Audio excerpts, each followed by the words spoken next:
প্রাণ দয়াল রে আর পরীক্ষার সময় নাই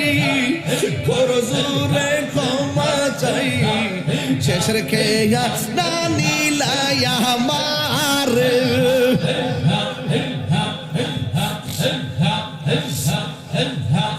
প্রাণ মুর্শিদ আর পরীক্ষার সময় নাই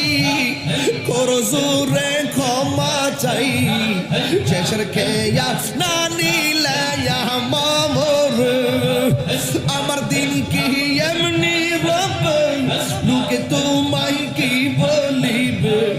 আমার দিন কি এমনি যাবে লোকে তোমায় কি বলিবে এই দুঃখ রইল